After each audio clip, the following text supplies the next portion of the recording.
You've probably seen this before. I think we showed you this late last year or earlier this year, just to let you know where this fits in the process. So this was based on the election on the 12th of October last year, but just gives you an idea where we're at. So we're still under the previous long-term plan, which was amended, as I said, in June last year. You've just recently adopted the 2020-21 annual plan, so that will flow through until the 30th of June or 29th of June next year. And then from now on, you'll be developing what the next LTP will look like, and then adopt that at the end of June next year. So there's a few different moving parts, but today is focused on that dark blue arrow at the bottom, so developing that next LTP and what that looks like and what the shape is going to look like for the next 10 years. Any questions on that particular one? Just chip in if there's any councillors will chip in, I think, Lisa.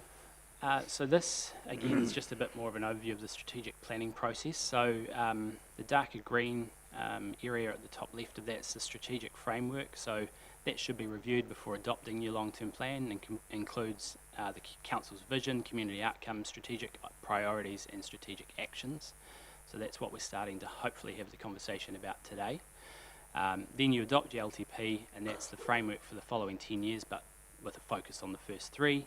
And then as you go through those 3 years, you tweak your annual plan each year, and then report on that also every year. So it just gives you a bit of a shape on how that whole process knits together. Particularly important is that strategic framework that sets the direction. And then it was a bit of a back to the future. So the government changed the purpose of local government about 18 months ago, 2 years ago, and brought the 4 well-beings back. So they used to be contained within the Local Government Act. Then they were changed with a focus more on good quality local infrastructure, more than just the 4 well-beings. And then it's been brought back. So the 4 well-beings are social, cultural, economic and environmental. And an analogy I heard was that you think of central government being the government for the whole country. We should be treating ourselves as the government for our district. So it's each one of those 4 parts of the well-beings is equally important. So by getting it all right, our policies and planning will hopefully help ensure that we have consistent decision making over the years, and that provides certainty for people looking to invest in the district as well, which is really important, not just private investment but central government investment as well, and that might be in social areas, it might be in cultural areas, it might be across the board. So if we get it right, then that helps in that process as well. And it's really important, I think, to remember that many of the decisions that you're making through this LTP will have ramifications for generations to come. So they're not, even though we're focusing you today on the 1, 3 and 5, those decisions that you might make in those first 1 or 3 years could have consequences for a generation or more. So it's really important to remember that as we go through. So then the suite of strategic direction that's available at the moment. So obviously at the top of that list is the vision that's currently sitting in the long-term plan to be the most prosperous and livable district in North Island by 2022. There's obviously a suite of values that sit underneath that vision. And then you have the infrastructure strategy, which is already in place, the financial strategy, which is already in place. And then there's a bunch of other strategies that are around. Was it this council or the previous council adopted the water strategy? I think it was last year. You're about to hopefully shortly adopt the transport strategy. About 2 years ago was a refresh of the growth management strategy. So what this is just setting out is there's a big bunch of strategic direction already available. So today is not necessarily about rewriting it or starting afresh or throwing it all out and starting with a clean slate. It's probably more around tweaking it and changing areas that are suited to you. Because a lot of this stuff has only been in place for a couple of years in terms of the most recent infrastructure strategy and financial strategy. So yeah, it's not a case of a clean slate. It can be if you want it to be, but it doesn't need to be. So don't panic about trying to rewrite all of this sort of stuff. Yeah, John? Can I just ask, I know, because again, being new, you sort of get your head around annual plan, long-term plan, etc. I get with the infrastructure, financial, transport and growth, we as a council or councillors are basically all part of that as we move forward and we make decisions and then we put it out to the public to have a consultation. When it comes to the vision though, how do we start the vision without talking to them first? Like we're sitting here today and we're going to do a 1, 3 and a 5-year plan. Where's the involvement for the vision side from the community? Well, I suppose part of that will be that if there is a change to that vision, you could test it with the community through an early engagement process, and test with them whether they're comfortable with where the direction you're going. What's happened previously is council set that vision, and that's been the cornerstone of the long-term plan, which obviously goes through its own consultation process. But I'm not sure if there's necessarily been specific consultation around the vision itself. It's kind of made up of a lot of different things that we then consult the community on. Councillor Guy? Thanks. Just with regards to the 4 pillars, the social, cultural, economic and environmental, really the social and the environmental has to be seen in, it can't be done in isolation as a council. It has to have a much larger central government buy-in. Are we taking that into account when we're making these decisions?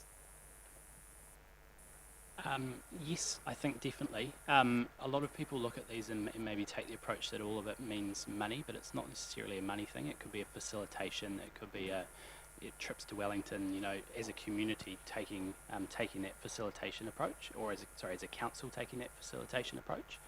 And a big part of that is obviously engaging with central government. So I don't think it necessarily just solely relies on council to come up with the things that are needed to be delivered under those certain categories. It's actually council taking a lead and being advocates for the community at a central government level, I think. Councillor Mack? So I'm just going to go back to the long-term plan side of it again. If you take Mangakino and Turangi, for example, we may not have the same vision as Taupo, only because we are, if you like, on a different path slightly, and the fact that we're maybe not as, if you like, the infrastructure, etc., isn't quite where you guys are. So when we do our long-term plan strategies that we're doing down in Turangi, how do you incorporate that into this and, you know, say, well, this is our 1, 3 and 5, this is what we want. What then happens to that? Does it actually come, because again, it's got to be passed by council before we could then proceed, but I just don't find that Turangi has that voice for itself, if you like. We do the procedures, but I look at it over all the time that and I don't see a vision for Turangi, say. How can that be part of the long-term plan if we don't actually know how it works? Like, I don't think we actually engage with the community enough to say, this is how it works. Some of the stuff they don't expect to be, communicated. Vision, they definitely do. And how do we, I just need to know how we incorporate that for the whole region. So it's a challenge. It is quite a challenge, but I think if you look at that vision there, obviously talks about the district. So at a very high level, that should be what council is striving to do across the district. Obviously below that you've got different streams of work and different activities that take place to achieve it. But at a high level, the vision is something that you're wanting to achieve across the district. I recognise that it can be challenging at times. I guess just to add to that, I guess the long-term plan, the vision is heading to set as a district-wide, all-encompassing thing, and by nature of it, it's going to be pretty general, like the one that you've currently got. You know, it's a very general direction statement, something for us all to lead to, and could equally apply to anything or anybody in the district, individual businesses, communities, or whatever. What you'll get to, and as you work through the long-term plan, is essentially looking at each community in itself and what, therefore, that community needs to do, and what the individual vision, if you like, for that community is, and what we as a council, coming back to Councillor Guy's point, what the community generally, including central government and other iwi and other agencies, need to do to be able to get Turangi to where it needs to be. So I think that overall overarching vision is more of that sort of aspirational direction for the whole district, and then there'll be different, what's good for Turangi will be different for Kinloch and different for Mangakino, and that will come through that next stage of the long-term plan. Councillor Williamson and then Councillor Rankin. Thanks. Oh, thank you, through the chair. Yeah, I was actually just picking up on Kathy's point about the 4 pillars with the cultural, particularly and the cultural, environmental, social. Well, they're all going to be relevant in terms of their with the iwi going forward with the involvement with the new Taupo catchment document, the to cope with the kind of Panapa document, which will be management of our district in general. So there's going to be a lot more, and it is and should be as well. So, and also with our climate change, through the long-term plan, will be audited as to how we'll be challenged with how we'll be proceeding with that, involvement with that. So, I mean, I suppose we're getting ahead of ourselves a wee bit. They will be discussed as we move through the long-term plan, but they're going to be very relevant.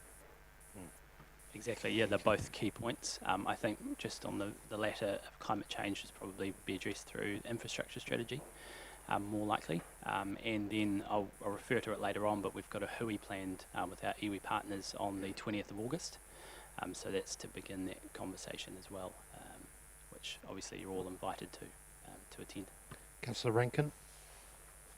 There's absolutely no reason that a subset of the district can't have their own vision, because that vision almost always will fit underneath that overarching vision. And Turangi's been talking for a long time about having its own vision, and I used to encourage that process because I think it's far more personal once you've got one for your own area, but it still fits into the overall vision of the organisation. And in big organisations, they're fired by the vision. You're supposed to feed it and live it every day, but regions will have their own vision that sits underneath that, and there's absolutely nothing wrong with that. In fact, I would encourage you to do it, because you'll own it more. Good point. Councillor Kingy? Yeah, thanks. I hear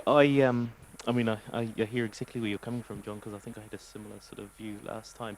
But I think it really is just a matter of also how we as a council prepare, I guess, our elected members or our boards in respect to that vision. So, right at the start, we should be actually unpacking why that vision is important to our communities or our district, because we're already now sort of into it. Okay, we've had COVID and other things, but like Christine said, I mean, at a principle level, we could agree with that statement, absolutely. But I think the things that make our communities unique and different are also passionate things that we sort of live in, and they connect to that in some way. But I think it is just that how we tell that story and how we involve everybody. Yeah, even at these tables, not least the community.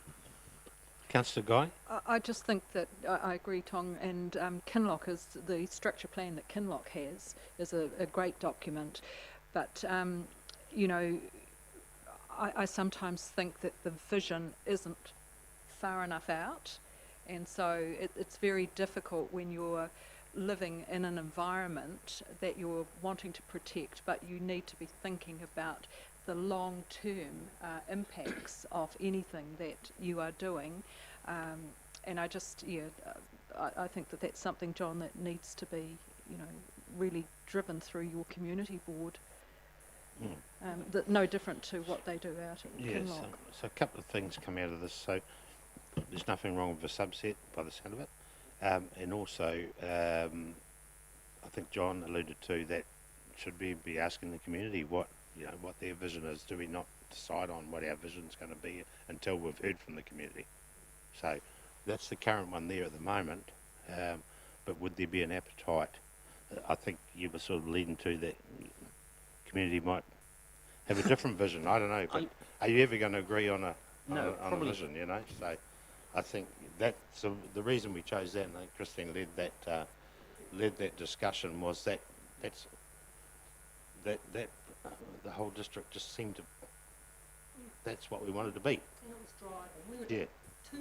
2022 was a long way away. Well, Yeah. It felt like it when we did that. Yeah, exactly. Yes. Councillor John, before we move on, I don't want to keep going on that, because the thing is, you could talk about this all day. I think the issue is it's how engaged you feel. And I would say that basically if you were to go to Turangi and ask them what the vision was for the region, you wouldn't get the same view as you would from people in Taupo. Not because they don't want to be different, they want to be difficult or anything like that, they just don't know what it is. Kinloch's a prime example, actually. You're a new, if you like, entity, and you've all got on board and said, this is what we want. You've got a clear direction. We haven't, because I don't believe that the vision that Turangi's got is a known vision. It's completely different from Taupo, it is more to do with iwi, and it's more to do with the cultural side and that, and I just don't feel that we've actually ever had that discussion with the community as to what vision is. They want all the other stuff for us to do as council, you know, infrastructure, all the rest of it. They don't have an issue with that. They want to be heard, though, as to this is what, because I'd actually like to know what the future for Turangi is. But I don't know The what challenge we vision is. face every time to is get anyone involved too. You know, quite often we'll have a public process and 22 people turn up over the whole district, you know, and that's it. So that's a big This challenge, is yeah. our vision.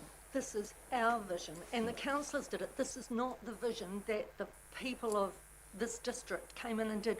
We did it, and it was what we wanted to drive.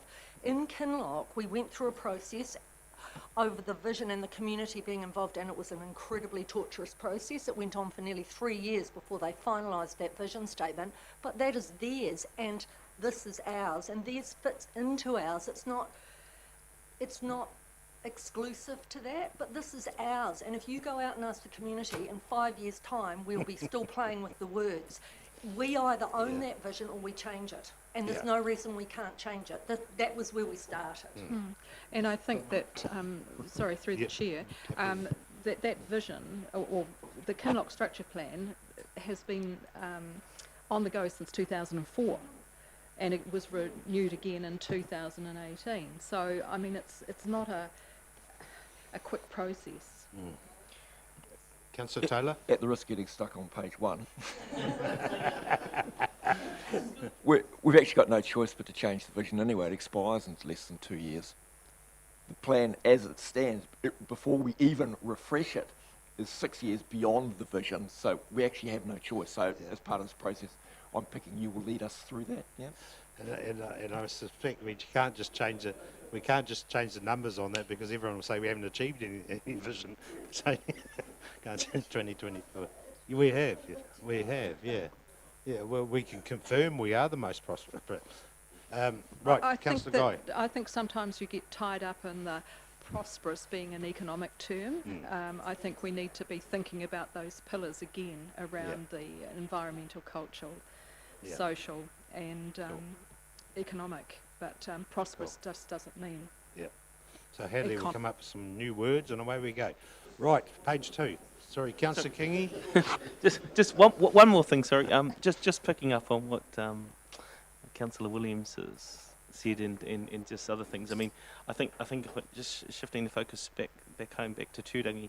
I mean, we've got a pretty important visit coming up with Turangi Tukua next month, and of course that will be the start of a conversation which will look to that very point around vision, and we know that back home there will be a different arrangement to the rest of the district for our community. So it will look different. It has to look different, but it still may, it still may relate to these sorts of things. But I think that's a really important point that things back home will be different in the context of our mana whakahono and other agreements.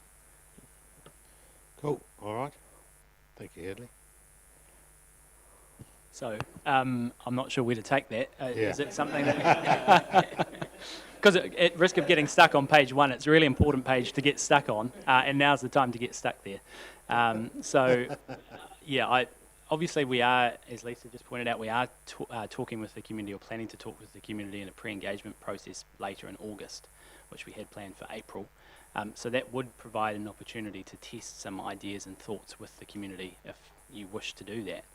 But I think there probably is some value in actually going out with something rather than just saying to the community, here's a clean slate, what do you think? Because that obviously won't be a quick process. So it probably is important to think about what that vision means for you, and then that can be tested with the community prior to the formal consultation on the long-term plan. Lisa? Thank you, Your Worship. So we did a similar process as the 135 with the community board. We haven't quite finished that process yet, but what that actually showed is by the time we get to 5, you start getting some visionary, aspirational type statements coming out anyway. So perhaps as we go through this morning, we may actually find that we end up with some key themes that we can pull together. Yeah, cool. So we can move on now, Hadley, please. Tanya's going to take you through the infrastructure strategy. All right, Thanks, the Tanya. infrastructure strategy. So we're required to adopt an infrastructure strategy every 3 years. The first time that we had to do one was in 2015. So we're required to have a infrastructure strategy for the three waters and for transport. But as good practice, we've decided to include solid waste and parks and reserves as well. So the purpose of the infrastructure strategy is to look out 30 years as opposed to the rest of the long-term plan where we generally just look out 10 years and say what are the big issues for our infrastructure over that 30 years. So we need to identify those issues and also start presenting some options. I guess the further out, for the first 10 years, you're going to have a bit more information, but as you're getting out to years 20 to 30, it's going to be a bit more vague. But the reason the government sort of made us do these 30-year infrastructure strategies is because in the past,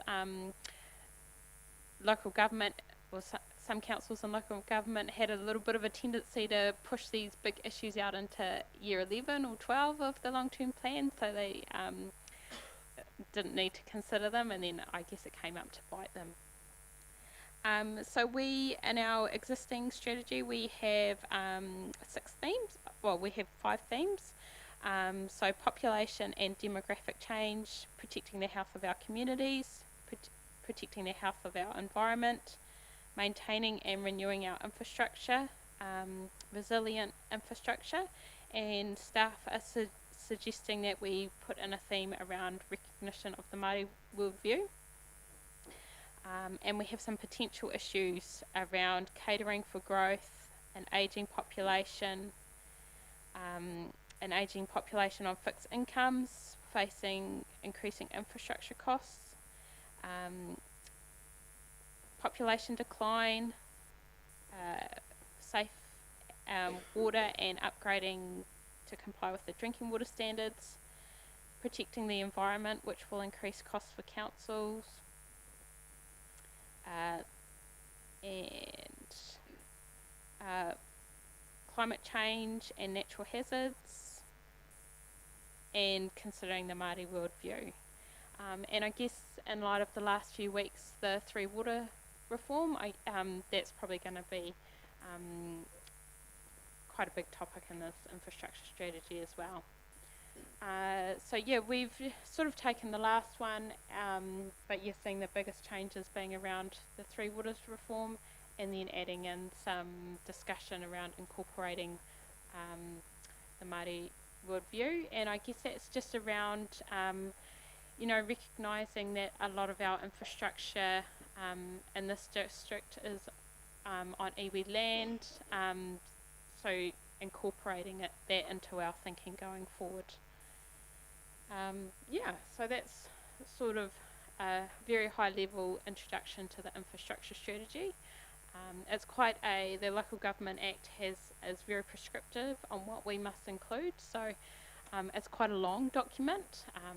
At the moment it's about 60 pages long, but yeah, it's around following that, what the Local Government Act tells us. So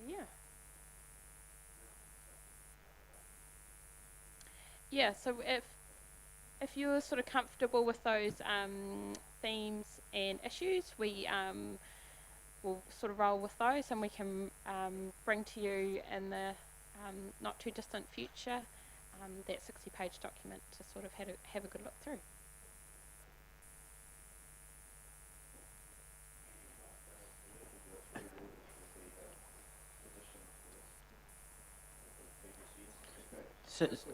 So again, with the, I suppose the thing for us is that we're 50 kilometres away from here, and that in itself is a challenge. You know what I mean? Like if you upgrade water in a city, you can normally, get the benefits for most people.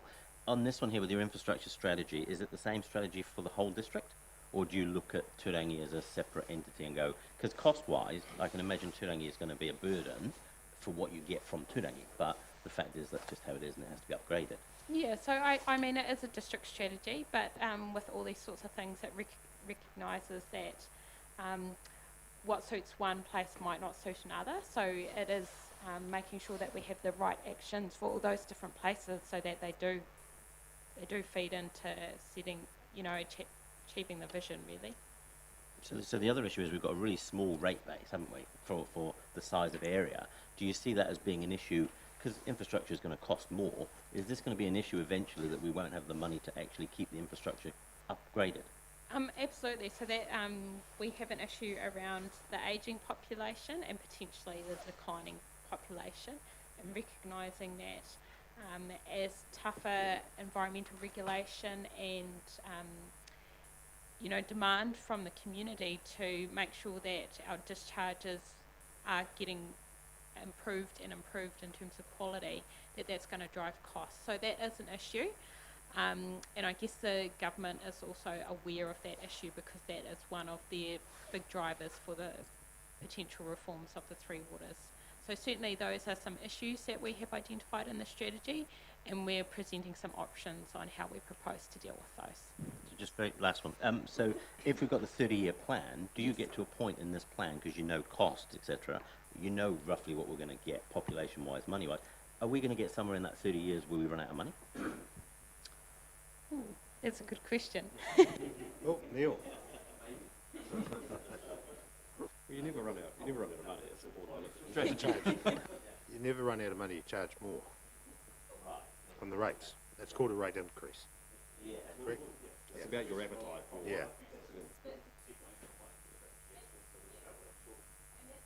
Why the government's making us look out 30 years, so we do we do have that longer term view rather than just focusing on the 10 years and sort of being blind to those things later on and thinking, oh, we'll worry about it later on. So that's a really good point around.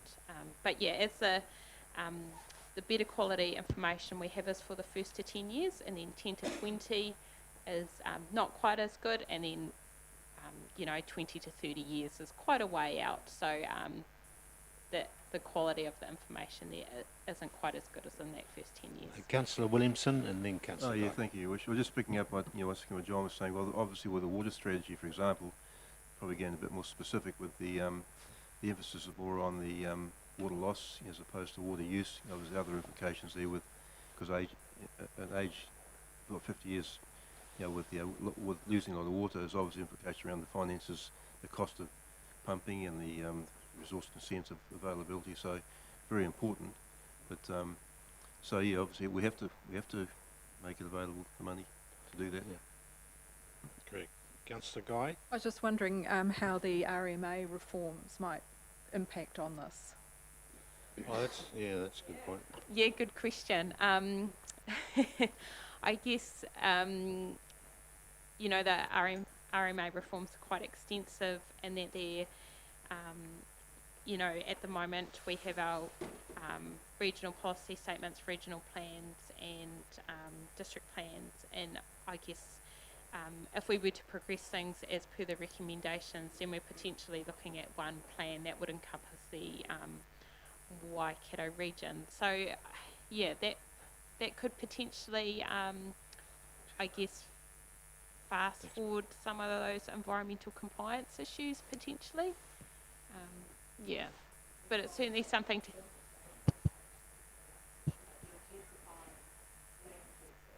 Yes. So is both.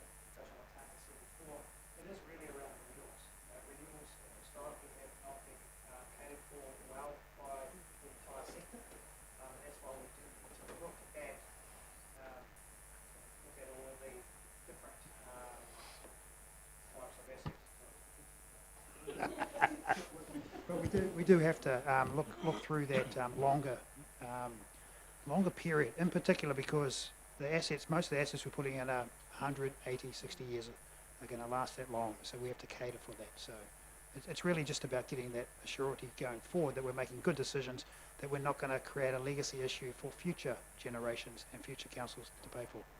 Right, thank Cool, you. thanks. Are the batteries in those things? Yeah, cool.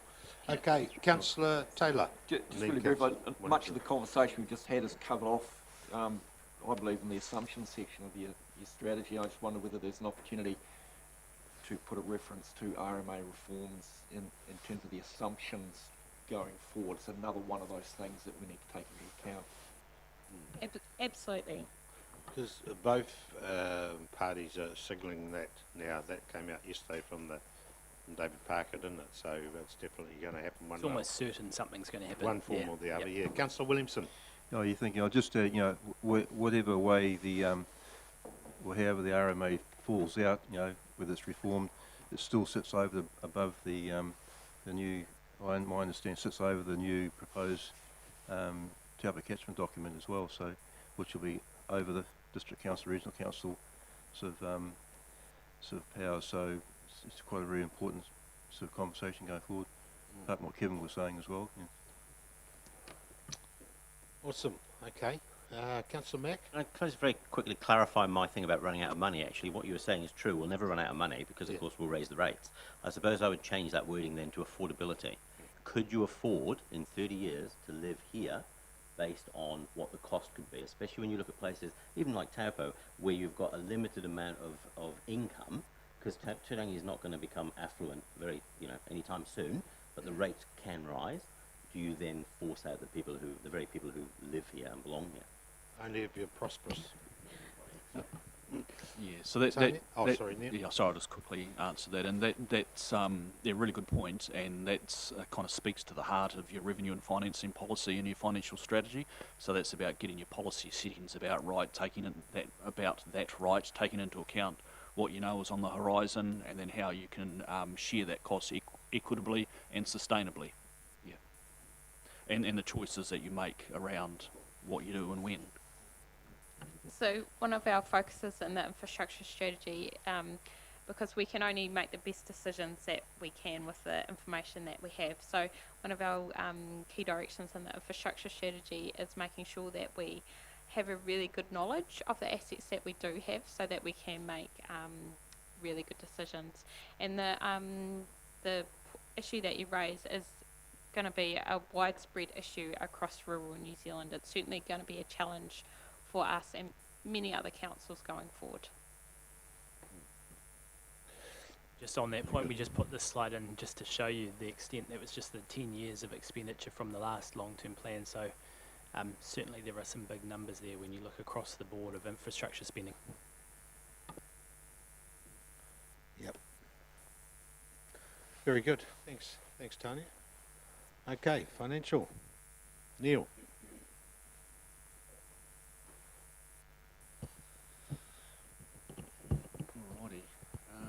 Yeah, so we've briefly touched on a couple of things there, but a financial strategy tells a story about council's financial direction over the life of the LTP, the financial consequences of the policy and service delivery decisions, and how these will be managed. And that kind of speaks to John's point before.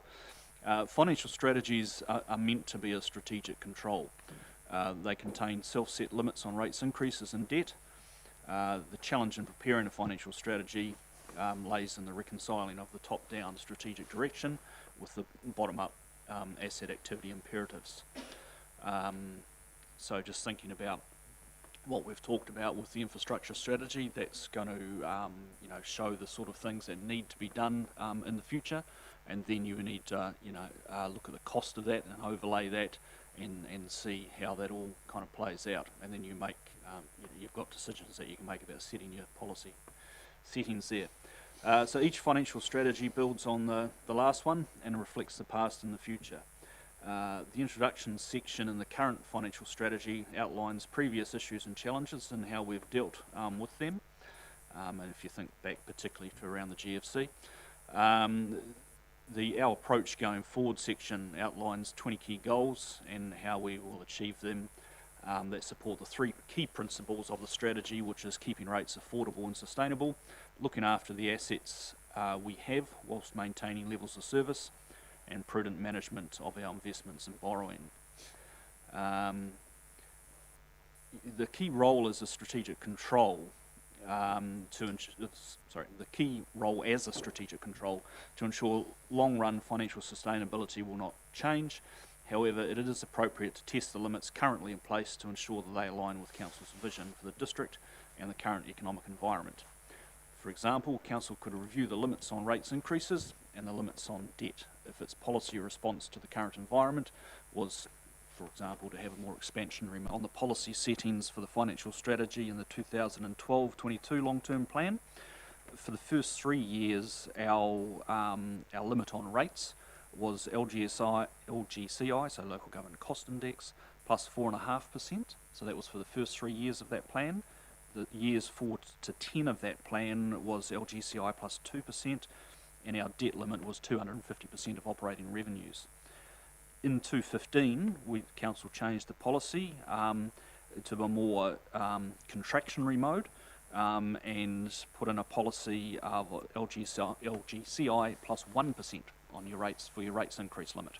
And we dropped the debt limit to 200% of operating revenues. Under our current policy settings, 2018-21, we currently sit at our rates increases at LGCI plus 1.5 that we've just adopted. Our forecast closing debt position was 173 million. That's 179% of operating revenues, which produces a limit of 193 million. So there's a $20 million headroom there under that current policy setting. You've got 3 key levers in your financial strategy. That's your debt level to revenue ratios, your interest cost to revenue ratios. That's set through the financial prudence regulations at 10% for our council. You've got 2 settings, 10% and 15%. Most councils are on 10%. You have to be a growth council to be, or high growth council to be on 15%.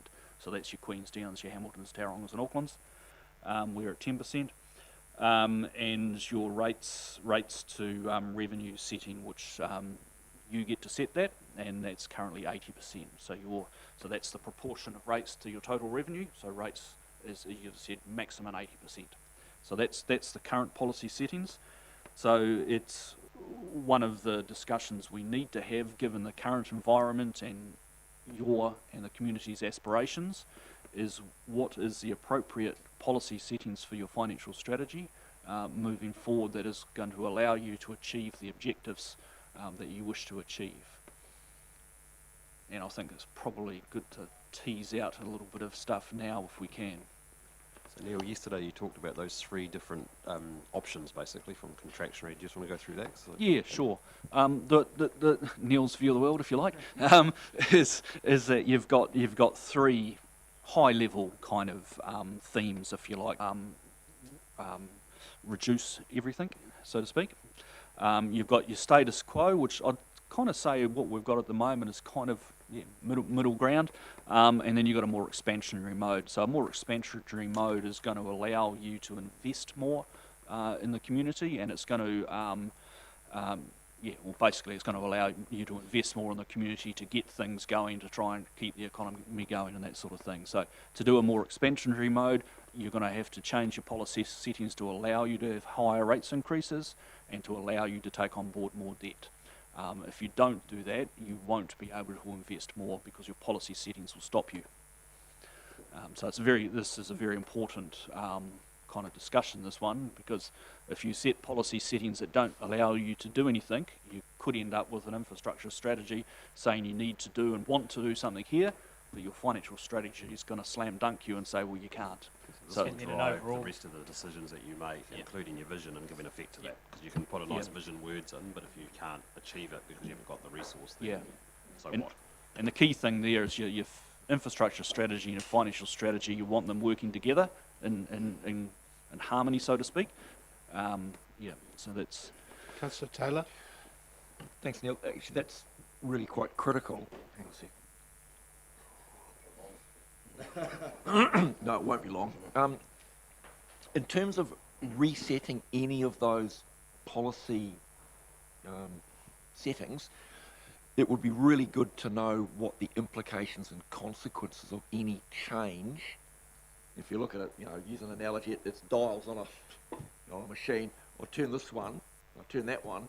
What's the downstream effect across a broad spectrum of issues like affordability, ability to do things, crystal ball gazing potentially on the unexpected consequences. I know that's really difficult to do, But if we're going to make a decision, and for me personally, about changing any of those settings, I would need to know ahead of time what the implications of any of those changes are, and rather than be sitting here going, oh, okay, let's change this, and go, oh, I wasn't expecting that to happen. No, don't want to be in that position. That makes sense. Yeah, it makes absolute sense. And, you know, it's a really key point, and it also will probably jump across a little bit now to your revenue and financing policy, because the decisions you make around there that's more around the distribution of the costs. So it's one thing setting policy setting here, so that's the quantum, but then the distribution. So the quantum's set through your financial strategy, the distribution of that is set through your revenue and financing policy. We have built models in the past that can do exactly that at a high level. To do, and we can do that as we can mock up some models to do that at a more granular level as well.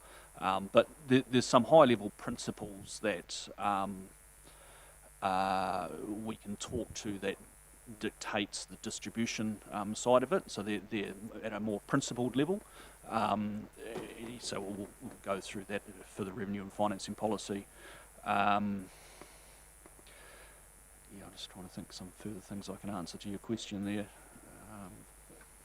So I guess what I'm asking is, if we make policy decisions in this area, and over here we're expecting to do these things, if those decisions negatively or positively affect these things, we need to know that in advance. So if we want to have rates affordability and build all this and do that, but the policy decisions we make over here completely rule that out, we need to know that before we go down that track, is really what I'm getting at. So that's exactly what this is about. Yeah, I get that, but in terms of the policy, if we say we've got 200% and it's whatever, and we go, no, we need to change that to this, well, the implications of that are these things will flow naturally from that decision. Yeah, so I think at a high level there, let's just we'll start with the debt one, right? So current policy, debt, yeah, sorry David. The current policy setting on your debt to operating revenues is 200%. So let's just say, for example, that we moved, actually I'll step back a bit. The covenants with the LGFA, Local Government Funding Agency, so that's who we borrow our money from, we're capped at 250%. So that was their debt covenant cap. That has they've made a policy response to COVID, which has, bear with me, I should know it off the top of my head, but which has moved the policy settings to 300% from June 21, June 22, 300%, then coming down, then they're tapering down to 295, 290 and 285.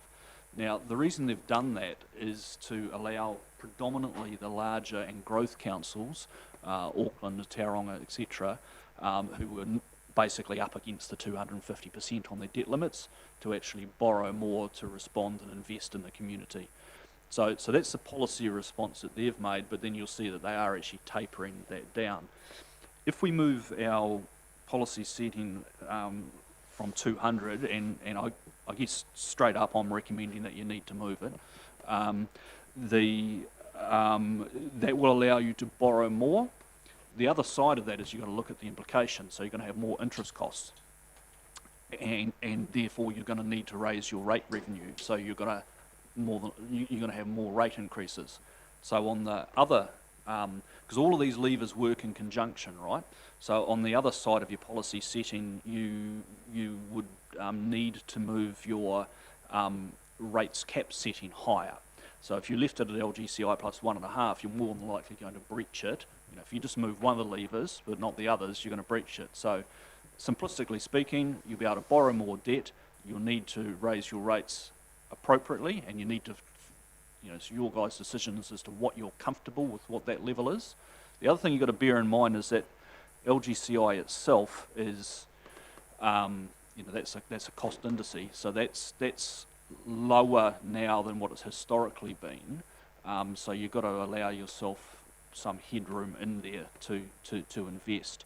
But yeah, in simple terms, higher debt, you'll have more. One of the key things, that's why I asked Neil to do those three, contraction, status quo, and expansionary, is that that part of it is, as Neil said, that our debt levels at the moment, we're only 20 million short of it. So if we stay status quo, your ability to be able to grow the district is going to be constrained.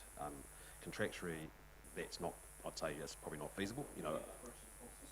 We would, but over time you could bring it down. But then your focus and the focus of the district isn't about us growing or keeping the assets strong. It's all financial, right? So it's all about trying to reduce rates, reduce debt as a focus. And we've been there in the past. The status quo one is something that is probably about a middle ground, stay where we're at.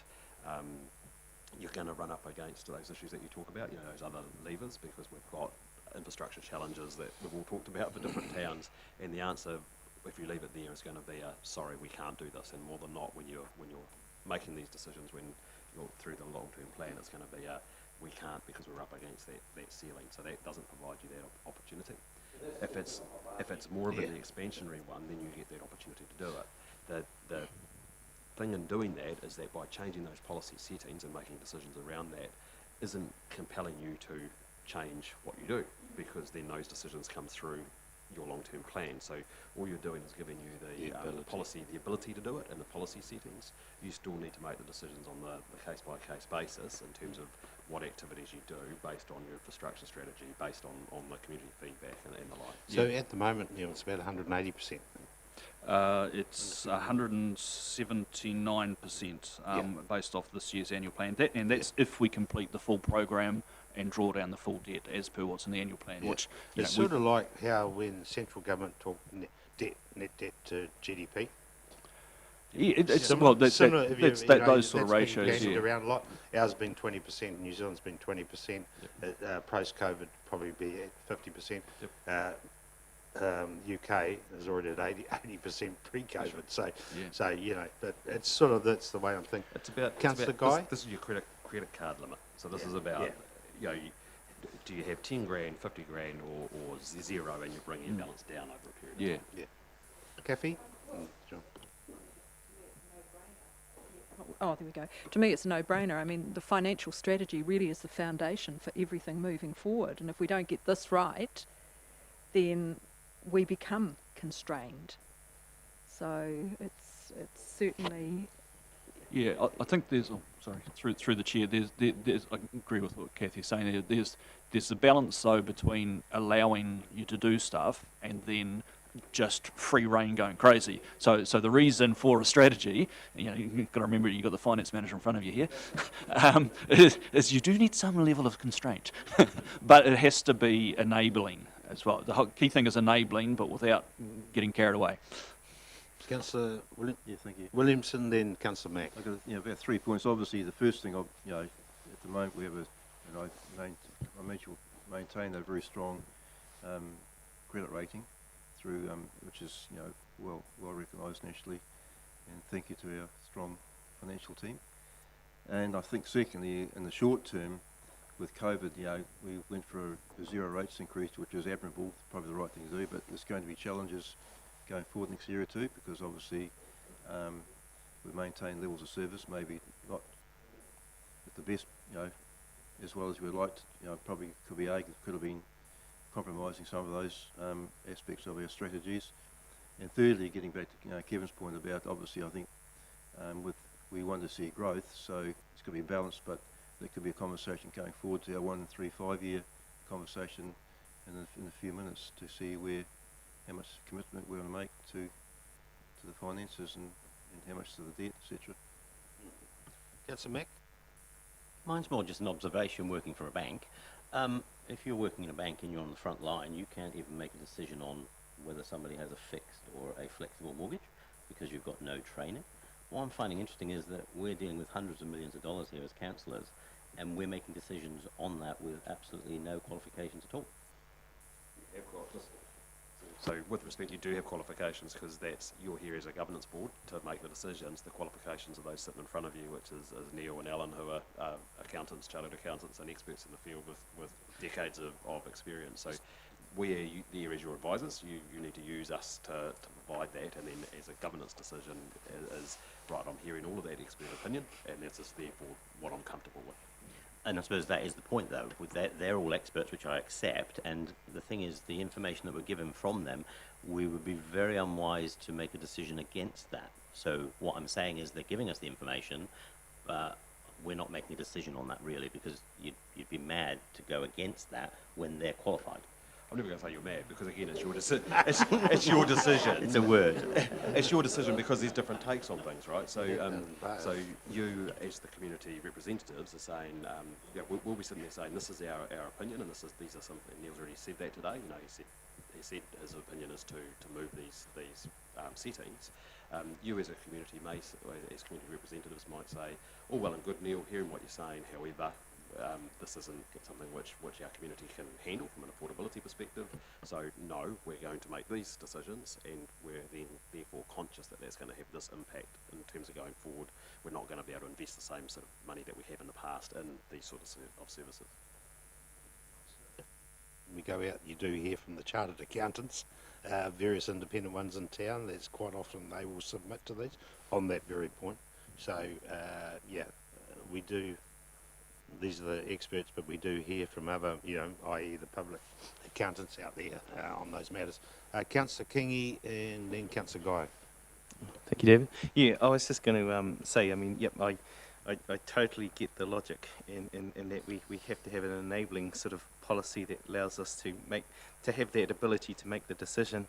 Think about, how do we balance our debt levels? How do we enable growth? But I suppose it all does come back to a point where, if we do want to have that growth, it will come at a cost. It will come at a cost which will be a rate increase, and so then we're presented with that as a consideration to say, do we want to expose our communities to this much of a rate increase, considering at the moment we're holding a pretty stable ship together, and we don't want to go kaboom through the roof to get into it. So yeah, thanks.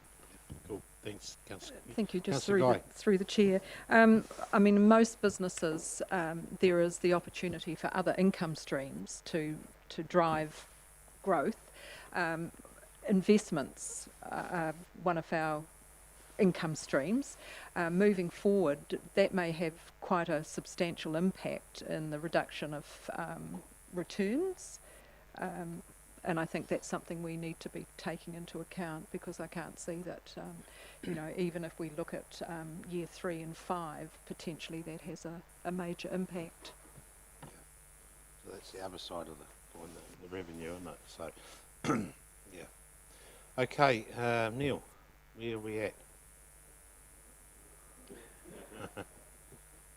So you've been around, and you're suggesting possibly that's where we'll head to that it's been changed through central government, the lifting of 200 to 300. Oh no, that's your choice. That's your choice. The only one that's central government related is the 10% interest So cover. that's LGFA policy. No, that's which we're an owner of. that is correct. Yeah. Yep. Yeah. Yeah. But then reduce progressively. I wouldn't be recommending that. Yeah. Yeah. I think, getting back to Kevin's point earlier, is just to seeing the impacts in that. I think, we'll do some modelling on this, but the 225 is probably a number I'm comfortable with, but we need to show you what that means in terms of investment. Are you on the governance board of LGFI? No, not currently, but I'm very closely in the loop there. Yeah, so there's no conflict, obviously. No, oh hell no. No, because we're an owner. Yeah. No, no conflict. Yes, that's my question, not particularly, but what is, I mean, is the limit of the funds, the pool, I mean? The LGFA borrows from the market as they need to. They're currently, I think, 11 billion worth of borrowings. Second biggest bank effectively in the country. Treasury's currently buying their paper, so there's no issues there. Yeah, we'll continue to be able to fund from the entity. And then we can still borrow directly from the capital markets and the banks as well. It's just LGFA is cheaper. They do And it's personal. cheaper because you own it. So, Yeah. Do they do personal mortgages too? Or? Not into dodgy mares, no. Right. Okay. Okay. So we were at. So yeah, that'll Right, come- I think that'll what we might do now is a step into the revenue and financing policy. Okay. So this is so we've talked about the financial strategy. So it's the policy settings. So the revenue and financing policy. This is your policy settings around this really. So the revenue and financing policy is the first step in the rate setting process. An invalid policy could place subsequent decisions at risk. The RFNF policy must demonstrate how council has complied with the process of section 1013. So that's a process that we need to go through every 3 years. Some of you may recall it. We have what we call our section 1013 considerations, where basically for each activity of council, you need to go through to look at what community outcomes that they relate to, who benefits, the period of benefit, who contributes to the need, any distinct funding issues, and decide on the funding sources and the rationale. Really important piece of work that you do. Might be a bit dry at times, but this is the thing that keeps you safe from judicial reviews and that. So it's really important that it's done properly, and the thought process that goes into it, because the output of that is who's paying what. So it's a really important piece of work. So the RNF determines who pays for what and when. For example, the policy split on the AC bars is saying, okay, well, how much of the AC bars do you want to be funded by fees and charges, and how much do you want to be funded by general rates? And the decision you make there then inputs into how you actually set the fees and charges. So one of the things that's important to remember is when you're considering fees and charges is the impact on your policy settings that you make in your fees and charges, because there's no free lunch, right? You're either going to pay through fees and charges or you're going to pay through rates. So there's no free lunch here, so you've got to work out what's the fair split and then set them accordingly. You're barking mad. Dogs is the classic for this. Yeah. Yeah, dogs is really classic because Yeah. you'll get some people, and generally non-dog owners, which will say dogs should be 100% user fees, user charges, so registrations, and then you'll, but then you also have a whole lot of arguments around, look, dog control is not just about the registered dog owners; it's actually more about the unregistered dog owners. It's about wandering stock. It's about keeping beaches safe, etc., etc. So that's why you end up sitting somewhere in the middle. So the good dog owners who register their dogs pay towards that service, but us as ratepayers identify that there's an advantage for everybody in terms of having animal control. So just getting back, like for example, the AC bars one, the council changed that last term from 70% fees and charges to 30% rates the other way around, because it wasn't. Yeah, the policy settings weren't. I mean, there was going further back. There was an aspiration for it to be one way, and that's one of the things to be really careful of, is that you can have an aspiration to set a policy setting one way, but if that doesn't have a commercial reality, and you're not prepared to actually, or if it's impossible to achieve, then it's a bit daft to set a policy setting in that way. So it's got to be achievable. Okay, so section, oh gosh, I'm not going to read through all of that. I don't know why I put that in there. Basically, it was just all of the things you have to do via the legislation. We'll do that as a separate workshop when we actually go through the section 1013 considerations, but it's all the things you need to consider. What I would encourage you to do is to, if you haven't got a copy of it already, I can get you a copy, or there's links on our website to the section 1013 considerations. So it'd be a good bit of pre-reading for prior to when we have the workshop. Yeah. Kevin read it so he can report back. Yeah. So further things in terms of the revenue and finance. So in terms of the revenue and financing policy, you're setting how you're funding operation expenditure. You're setting how you're funding capital expenditure. As you all know, in terms of operating expenditure, you've got your general rates, you've got your differentials, you've got your uniform annual general charge, you've got your targeted rates, you've got fees and charges, you've got interest and dividends from investments, and you've got grants and subsidies and other operating income. That's all listed out in the RNF policy, which is in the LTP. Kevin can recite it word for word. Under your capital expenditure, how we fund that is borrowing, development and financial contributions, sale of assets, depreciation reserves and other financial reserves, subsidies, i.e. NZTA. So they're all your funding sources for how we're funding the business. And then we have listed in the back of that the schedule of the splits between the general rates and fees and charges and targeted rates, which is, we've just had that discussion about AC bars and dogs. So from the LTP point of view, when you're looking at the revenue and financing policy, again, it's your opportunity to make policy settings around things like how should an activity be funded? Should it be funded by general rates? Should it be funded by targeted rates? You can introduce new targeted rates. You can change existing targeted rates. You can look at your differential settings. You can look at your UAGCs. These are all the choices. These are all the choices that you have the opportunity to make through the long-term plan process, and we'll give you our professional guidance around that. Yes, indeed. I was just going to say that. How far do we look outside the box? And I know it's probably cost to do it, but you're talking about changing targeted rates, changing everything. This is all people who statically live here. We give everybody outside of this district a free rein to come here for nothing. Do you ever look at that? You're talking about the Airbnb, which also has regulations against it, but you do scenarios where if we charge them, say, a bed tax, which I know is unpopular, but if we charged a tourist to go to Hooker Falls or whatever, do you ever do that sort of thing to go, well, this is a revenue stream that may not be popular, but it would bring in millions of dollars, which would actually help towards council keeping them going? We certainly look at every opportunity around what revenue streams that we can gather. One of the challenges we have is that we're constrained by the tools available to us in the Local Government Act. So, for example, the bed tax, whilst it's a very good idea, and I think most of the sector and country supports it, currently there's no option available to us in legislation to do that.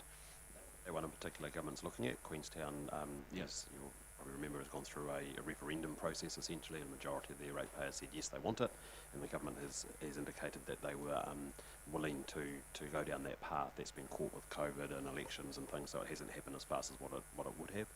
But what the government was really clear on through that process is that that was going to be Queenstown specific, and it wasn't going to be rolled out to the rest of the country. So it's not something that we can unfortunately pigtail on the back of at this point. That might change because who knows, and there could be an advocacy role for council to take in that respect. You know, if that's something that we're really keen on for here, then I mean, as Gareth said, the government made pretty clear at the time, but you know, things can change. So if and I suppose in that situation, though, is that we don't know what we don't know. So once you've done that scenario, let's say it comes out into the millions, there's nothing to stop other councils doing the same thing.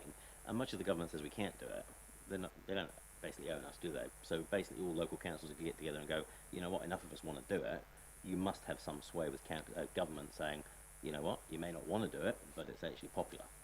I don't. You guys might at the top table. So the best we can do is through LGNZ we can advocate for things to happen, and we do that all the time. And we've got an AGM coming up soon, which there'll be a whole lot of remits that LGNZ get, and then go and advocate on a wide range of activities or wide range of issues.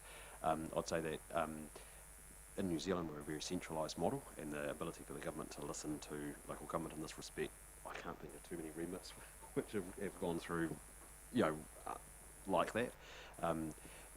My experience would be that the government responds to issues as they happen in particular areas, and Queenstown bed tax is a particular issue, or was pre-COVID, and so obviously they responded to that. You're finding already today we've talked about RMA reforms, we've talked about water reforms. If I was being really, really frank, I'd say that there's a disempowering of local government going on into the regions and into a bigger setting. And I think in central government's minds, to be again really frank, I think they misunderstand what local government does. I think that they believe that we just run swimming pools, libraries, and register dogs. So that's been really frank. Just going back to so within the RNF policy we've mentioned the things that we need to review and look at. It has come up, but two of the probably key things this time round is the discussion around Airbnb. I prefer to use the home-based short-term accommodation label because that covers everything. So there's that discussion as to whether there's any appropriate policy response that we want to do around that, and what are the implications of that, how possible is it to administer that. Any taxation system has to be able to be administered. It's all very well having a great idea, but if you can't implement it, you've just wasted your time. And then obviously district-wide water funding is the other key policy change that's we'll be bringing to you, which addresses some of the earlier concerns I think you raised, John, around the affordability of some of the infrastructure coming into place.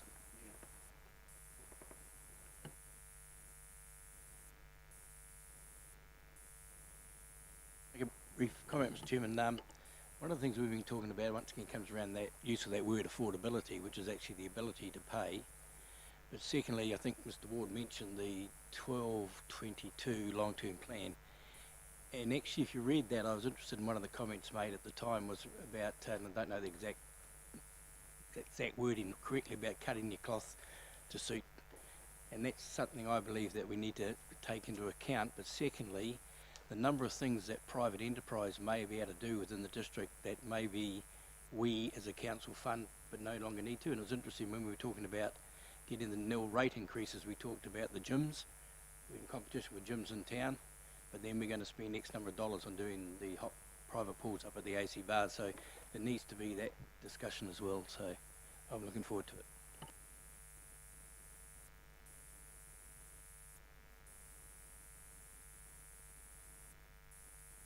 Yeah, the whole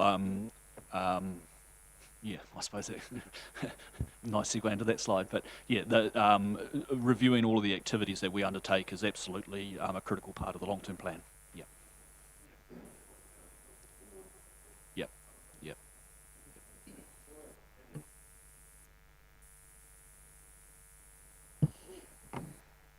Rightio, time to get some blood flowing. This is one of the most exciting bits about an LTP, I think, is you kind of get to have a look at your copybook and see if you want to make any changes. And the reason I get so excited is, and I know that you've all done your Gallup strengths, is ideation and futuristic are my top two. So this really spins my wheels. I think in my 10 plus years in local government, what we've seen is a fundamental shift in the way that people think about local communities and the part that local government plays in that. And local government New Zealand is very strong on localism, and that revolves around local communities pretty much making decisions about their own destiny. So I thought of, as a prelude to going out to the community and as part of the pre-engagement, that we'd run you through a little exercise that we did with the community board. So John and Tong have actually they've seen what what we do in this space, but it's to get you thinking about your immediate short-term and long-term goals and what you want to see for the district. So each of you would have stood for your positions for a reason, just like staff come to local government for a reason. And when you think of it being probably the sector that has the most direct influence on people's lives every day, it kind of sets the scene for what we want to try and get from you. So what we're going to do is we're going to do a little post-it note exercise. It is very old school, but it's also good to start driving some conversation around what you want to see the district in that 1, 3 and 5 year period. So what we'll do is, if we start with the first year 1, and if you think of perhaps not standing or not being re-elected at the next election, what's the one thing that you would like to see in terms of what you've achieved? And there may be more than one, and that's great. The more you share, the better. So we'll start with that one, and we'll hand out the post-it notes and give you 3 or 4 minutes just to have a think about that and write down what those things are.